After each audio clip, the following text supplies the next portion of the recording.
बोली गुरुदेव भगवान की जय हो। तो माँ बहनों, आज हम चर्चा करेंगे 4 चीजों पे। नंबर 1 श्रद्धा, नंबर 2 भक्ति, नंबर 3 सेवा, नंबर 4 प्रेम। ये चारों चीजें जिसके पास में हुई उसका जीवन धन्य हो गया, उसका जीवन धन्य हो गया। नंबर 1 श्रद्धा, नंबर 2 भक्ति, नंबर 3 सेवा, नंबर 4 प्रेम। लेकिन दादा, ये चारों चीजें किसी के पास में विरले होती।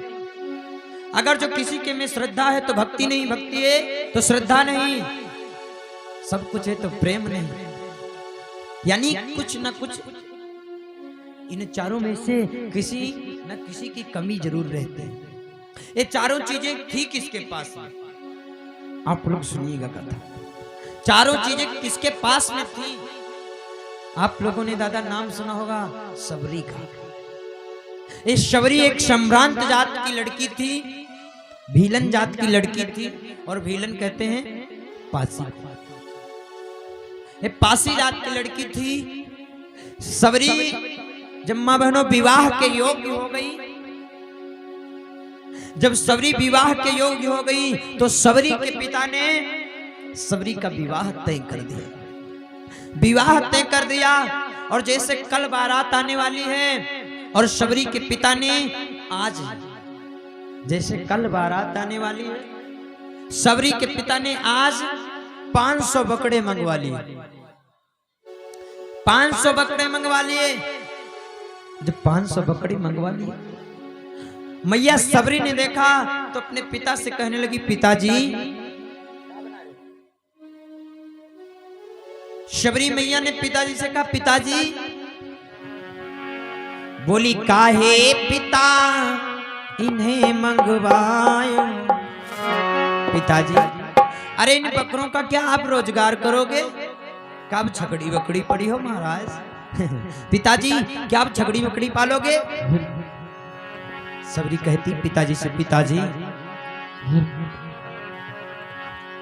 कि काहे पिता, पिताजी कि काहे पिता और इन्हें मांगवायो?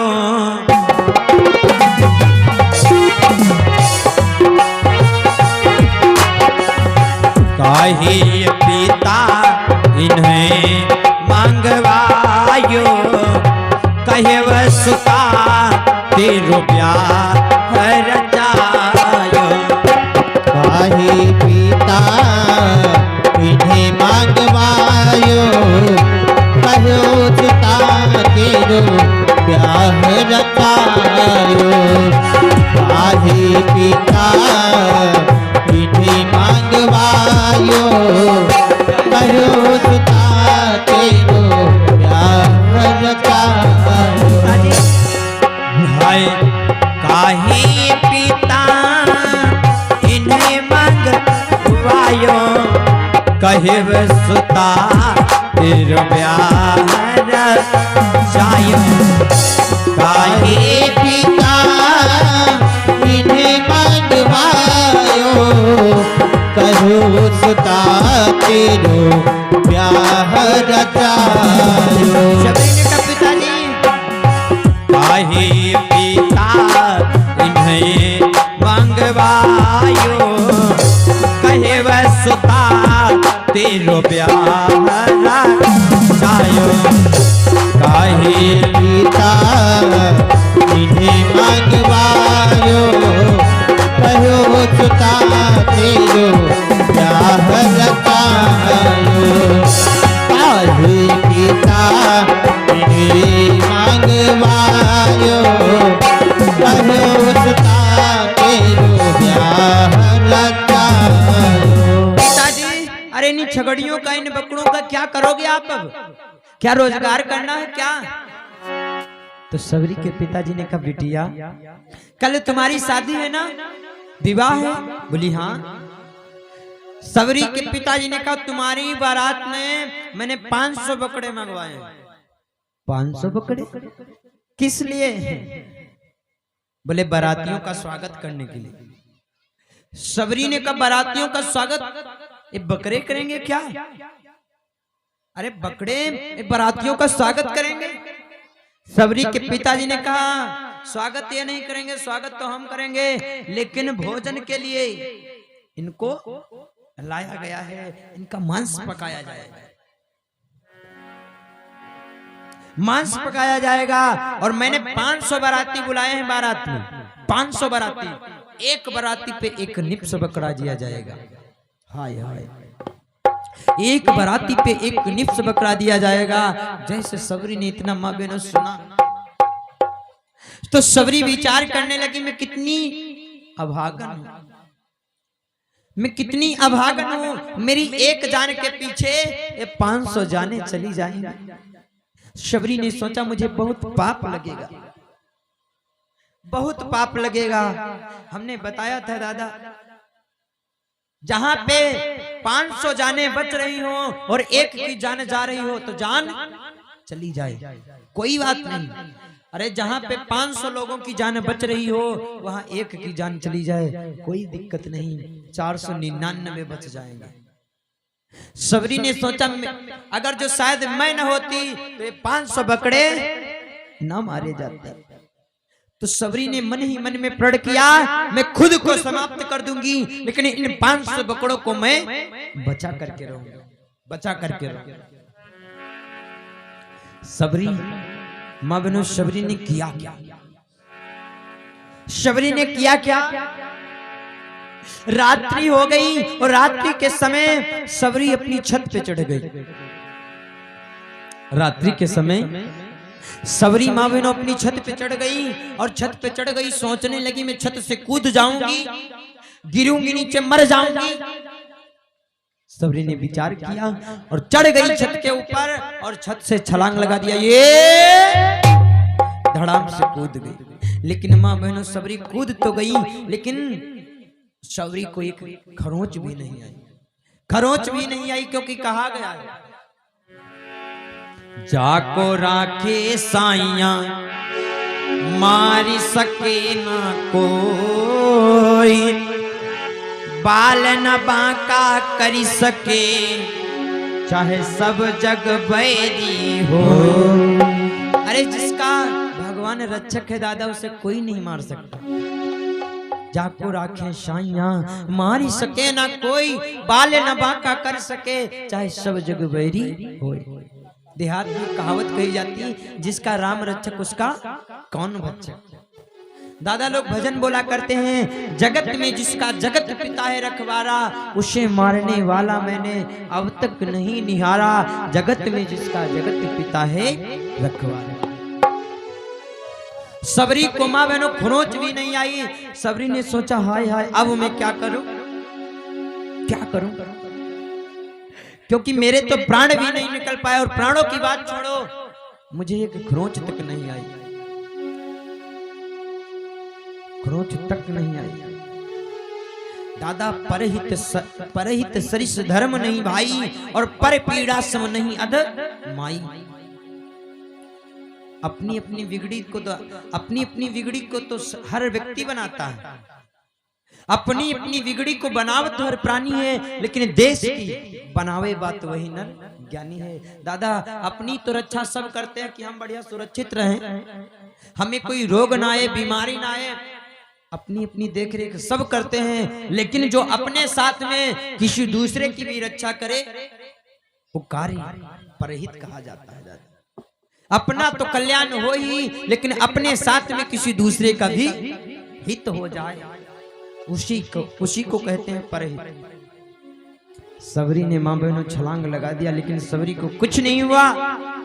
और जब सबरी को कुछ नहीं हुआ तो सबरी रात ही में चल पड़ी, भागते भागते जंगल में पहुंच गई, जहां पे मतंग ऋषि महाराज का आश्रम था।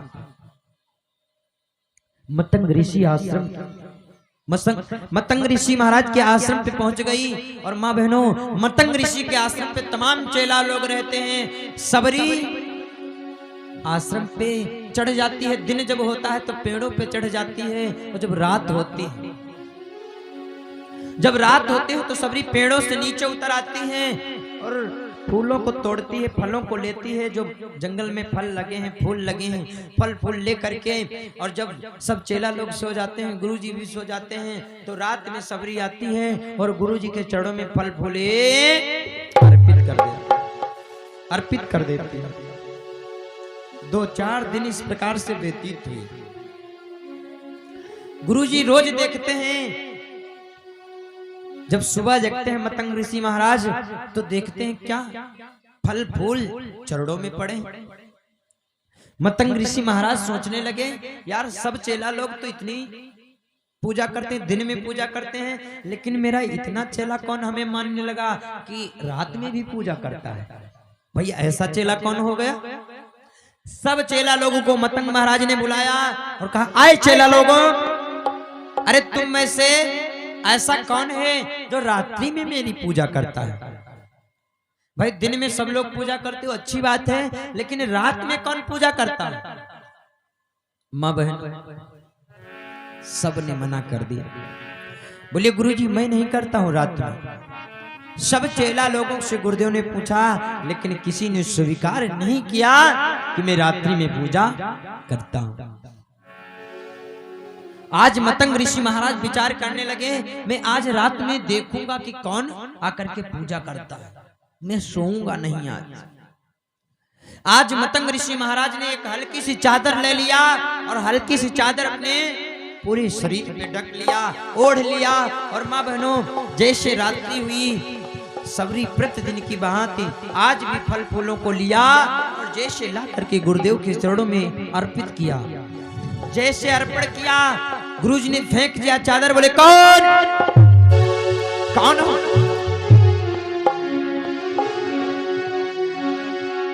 कि तुम कौन कहां से आई हो? ऐ लड़की तू कौन है, कहां से आई है? तुम कौन कहां से आई हो और कुछ अपना नाम बता दे भी। तुम कौन कहां से आई हो, कुछ अपना नाम बता दे भी। तुम कौन कहां से आई हो, कुछ अपना नाम बता दे भी। तुम कौन कहां से आई हो? आई तुम कौन कहां से आई हो, कुछ अपना नाम बता देवी। देवी तुम क्यों जंगल में भटकी रही? तुम क्यों जंगल में भटकी रही? कुछ अपना काम बता देवी। तुम क्यों जंगल में भटकी रही? कुछ अपना काम बता देवी। तुम क्यों जंगल में भटक रही? आए लड़की तुम कहां से आई हो, किसकी बिटिया हो? सबरी मां बहनों डर गई, सबरी डर गई। गुरुजी ने आवाज लगाई, कौन? सबरी सहम गई, बोली गुरुजी। बोली गुरुदेव मैं। तुम कौन? बोली सबरी। सबरी अरे तू रात में क्यों पूजा करती? बोली गुरुजी डर के मारे। गुरुदेव भगवान ने कहा डर कैसा? अरे यहाँ डर कैसा? जैसे सब चेला लोग रहते हैं ऐसे आप से तू भी आश्रम पे रुकेगी, और जैसे सब चेला लोग पूजा करते हैं ऐसे तुम भी पूजा करोगे। यहाँ डरने की कोई बात नहीं। माँ बहनों सबरी मतंग ऋषि महाराज जी के आश्रम पे रुकने लगी। क्यों नहीं शांत बैठ रहे हैं? शबरी मतंग ऋषि महाराज जी के आश्रम पे रुक रही है। सब चेला लोग जिस प्रकार से पूजा करते हैं वैसे सबरी भी करने लगे। माँ बहनों, कुछ दिन सबरी ने व्यतीत किए और कुछ दिन व्यतीत होने के उपरांत वहां पे आश्रम में कुछ उच्च जाति के भी चेला लोग थे। उच्च जाति के जो चेला लोग थे वो एक दिन गुरुजी के पास में पहुंच गए। बोले, गुरुजी, जिस जल में सबरी स्नान करती है मैं उस जल में स्नान नहीं करूंगा, क्योंकि सबरी नीच जाति की है और मैं उच्च जाति का हूं। इसलिए जिस जल में सबरी स्नान करती है मैं इस जल में स्नान नहीं करूंगा। तब गुरुजी ने कहा, भैया ऐसा करो, सबरी है अकेली और तुम लोग हो तमाम जने, इसलिए ऐसा करो, सबरी को 2-4 बाल्टी पानी भरी के अलग दे दो और तुम लोग बढ़िया सरोवर में यानी तालाब में स्नान करो। चेला लोग कहला, तब ना अब ठीक रहा, अब तो इसकी नौकरी भी करनी पड़ेगी हमें। खैर चेला लोगों ने दादा 2-4 दिन पानी भर भर के दिया, लेकिन माँ बहनों, जिस दिन से सबरी ने जल में स्नान नहीं किया, उस तालाब में स्नान नहीं किया, तालाब का जल गंदा होने लगा। धीरे धीरे उसमें कीड़े पड़ने लगे और जब कीड़े पड़ गए सब चेला लोगों ने कहा, ये क्या हो गया? आकाशवाणी हुई कि जब इस जल में सबरी स्नान करेगी, जब इस जल में सबरी स्नान करेगी तभी जल स्वच्छ होगा। और दादा जैसे दोबारा सबरी ने स्नान किया उस जल से, पुनः जल एकदम जैसे का तैसा हो गया। समय व्यतीत होता गया, समय व्यतीत होता गया। जिस समय मतंग ऋषि महाराज इस आश्रम को छोड़ करके जाने लगे, ये दादा मृत्यु लोक है, यहाँ हम आप क्या हैं? साधु संत महात्मा, अरे बड़े बड़े ऋषि मुनि जो आकर के इस धराधाम पे ना जाने कितनी कठिन तपस्या किया, अपने शरीर को त्यागना ही पड़ा। अंत में 2 काम निश्चित हैं। यदि आपका दादा जन्म हुआ है तो मरना निश्चित है, बाकी कोई कार्य निश्चित नहीं है। जन्म हुआ है, आप बड़े होंगे या नहीं होंगे कोई निश्चित नहीं। बड़े हो गए, आपका विवाह होगा या नहीं होगा ये निश्चित नहीं है। विवाह हो गया, बच्चे होंगे ना होंगे कोई निश्चित नहीं है। लेकिन आपका यदि जन्म हुआ है तो मरना बिल्कुल निश्चित है। यदि आपका जन्म हुआ है तो मरना बिल्कुल निश्चित है। इसलिए मेरा निवेदन है दादा, हम आप क्या लेकर के आए हैं, क्या लेकर के जाएंगे? खाली हाथ आए हैं और खाली हाथ जाना है। भक्त लोग भजन बोला करते हैं कि क्या तू लेके आया है,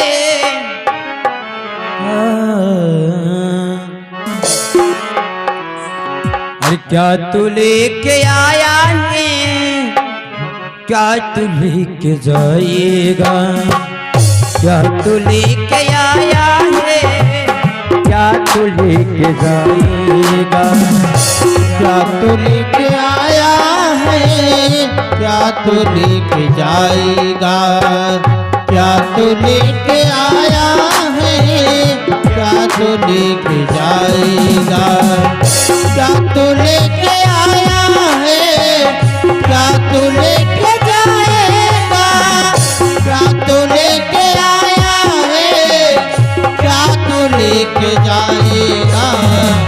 तूने जो कमाया है वो दूसरा ही खाएगा, तूने जो कमाया है वो दूसरा ही खाएगा, तूने जो कमाया है वो दूसरा ही खाएगा।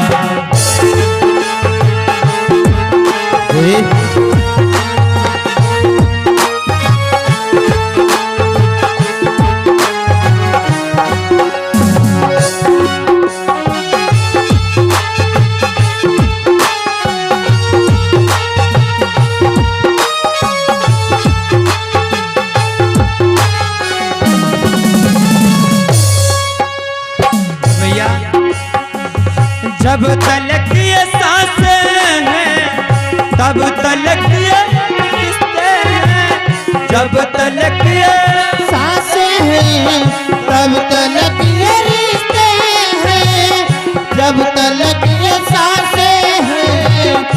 अब तलक रिश्ते हैं।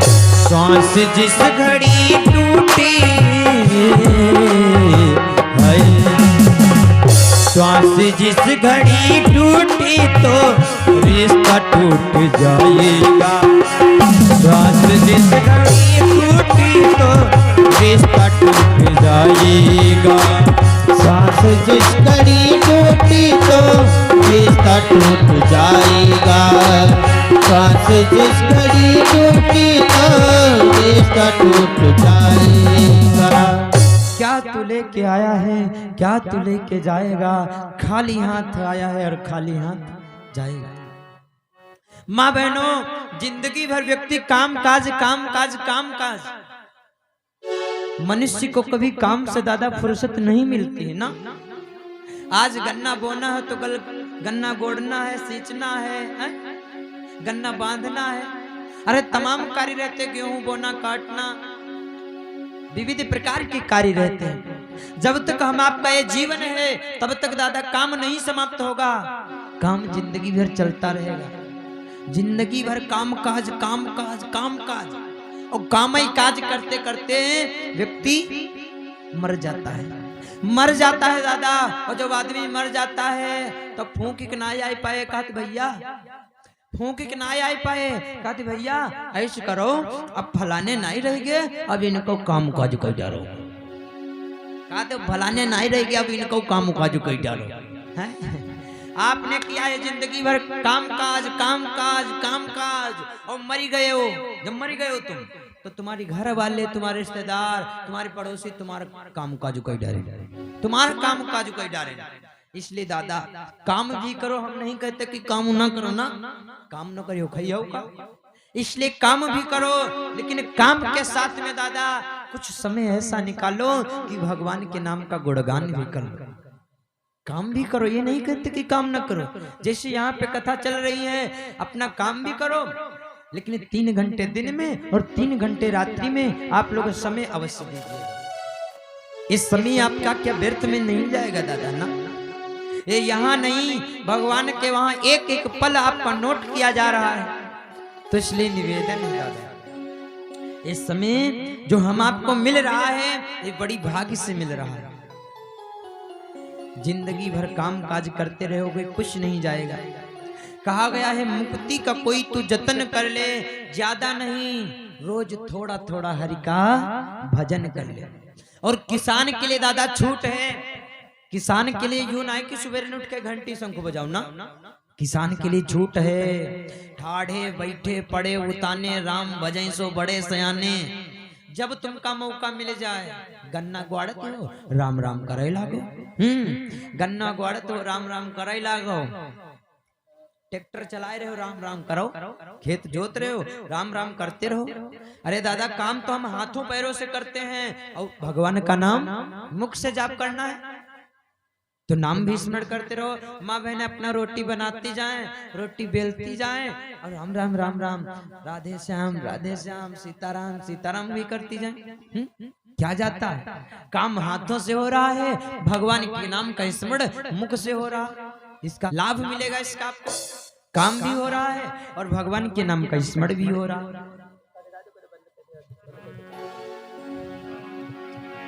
हरि हरि बोली गुरुदेव भगवान की जय हो, साचे दरबार की जय हो।